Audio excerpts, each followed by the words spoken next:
I'm commentating on this news story because not only is it geographically relevant to me, because it happened just upstate from me, it's been all over the local news, and now it's all over the national news, but it is incredibly socially relevant as well, because this is becoming a trend, and something needs to be done about it.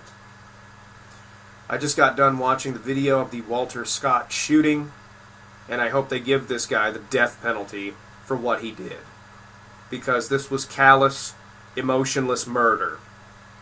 From start to finish, there is zero reason for this guy to have used the level of force that he did. He shot this guy who fled from him in the back 8 times. No one deserves that. I don't give a shit who you are. If somebody's going to take me out, shoot me in the fucking face. Don't shoot me in the fucking back like a pussy. And it's incredibly obvious that he didn't want to pursue this guy. It's incredibly obvious he didn't want to take any time at all to muster up any stamina and go after this guy. He took the coward's route, was completely cognizant when he drew his weapon from his holster, completely cognizant when he aimed and fired, and completely aware of what he had just done once the guy hit the ground. He was in control of his actions the entire time, especially when he walked up to this guy's lifeless body, stood by it, threw his taser down next to it, and tried to make it look like he had tried to go for his taser. You were a police officer. You were. Now all you are is going to be somebody's fuck toy in the shower, in prison. But you were a cop tasked with trying to stop the exact same fucking thing that you just did. You murdered another human being. You ended their life in a senseless act of violence, and then you tried to avoid any accountability for it by tampering with the scene, falsifying evidence on the spot, and creating an alibi. That is what murderers do. This is an absolutely indefensible set of actions on your part. And there is no logical reason how anyone, after watching this video, could ever want to support this guy. But somehow or another people are. There are people out there actually setting up GoFundMe donation charities to support this guy. Why? I mean, it's not like he's ever going to go up for bond. They already ruled that he can't because he's being charged with first-degree murder.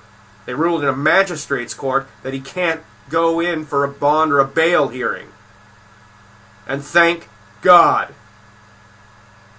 Cops are supposed to stop murderers from running around the country, killing people. So why do they allow so many of their own to do exactly this? Yes, it was messed up that this guy fled from the cops. Yes, it was messed up that he was being pursued on a warrant for owing too much back child support. I don't want to go on a huge tangent, but I think that in and of itself is kind of ridiculous that we put people in jail in this country for owing too much money for something that they can't even be able to pay the money back on because we put them in jail for it. And how many job opportunities really await you in jail? It doesn't make sense. But that's not the subject here. The subject here is we need to do something about the excessive use of force in this country that our cops have been just engaging in left and right. Hardly any of these scenarios ever put these guys' lives in danger. I've maintained for a long time that in many of these cases it has to do with some kind of PTSD. I don't know, because I'm not a police officer, what kind of standards for any sort of psychological checkups these guys have to get, but if they don't get any, and I'm just presuming that they don't, if they don't get any, they need to. This is a job that puts more stress on somebody's shoulders every day than most other jobs that exist out there, okay? You can't just expect these people to be remaining stable individuals, if you're not keeping in check their emotions and their psychology and their mental reactions to what it is that they do for a living. That's why you get shit like this. People boil over. People have too many straws pulled. And then you get this. It's not a defense of it. It's not an excuse for it.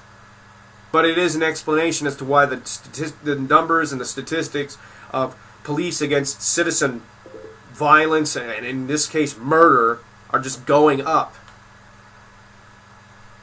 I also don't like the fact that cops are trying to get people to film less and less these sort of incidents. Because now they have these body cameras. Really? You're going to use that excuse? We know you tamper with evidence. You tamper with the body cam footage. You guys commit perjury on a massive level to fit the state's case all the time. No matter what it is. It's good that the citizenry holds you accountable for the things that you do. And I don't understand why it is that you don't hold yourselves accountable. We need to be held accountable for our behavior and our conduct in society. We need to hold ourselves responsible enough to follow the law. Why can't the people who enforce the laws do the same thing? That is my biggest question here. Where is the accountability? Another thing I want to touch on is I think one of the main reasons the state is deciding to prosecute is because South Carolina is at least smart enough to know that if they tried to defend this guy, it would just be Ferguson 2.0. And they don't want that. Which is good because I don't want that. I think that some rioters Molotov through my window right over there early in the morning as a wake-up call would be essentially the shittiest wake-up call I could ever get. And I'm glad they've chosen to spare me that bullshit.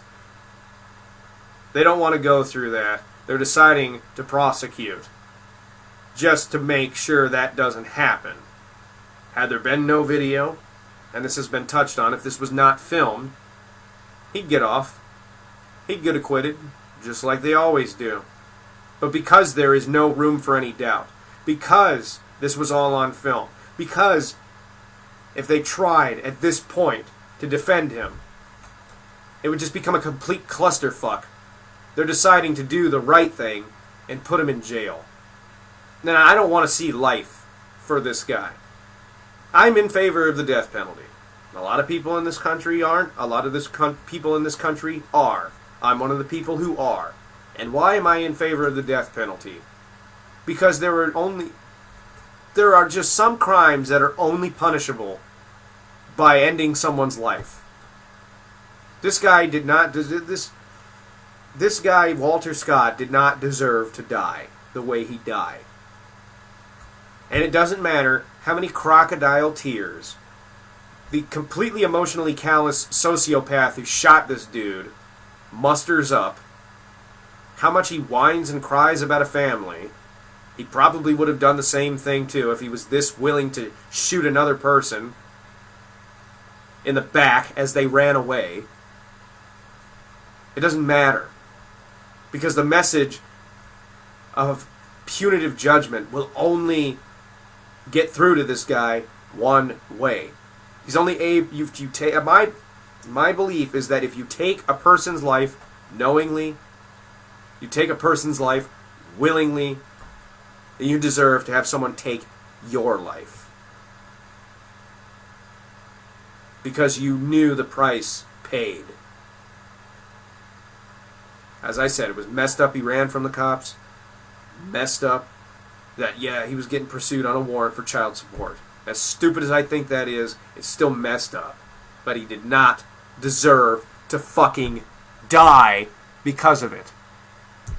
And I hope you rot in fucking hell for the rest of your goddamn life for making some kid out there fatherless because you didn't want to get off your ass and just chase after this guy, put him in handcuffs like a sensible cop. You wanted to just end his life and lie about it to get it over with. Burn in fucking hell.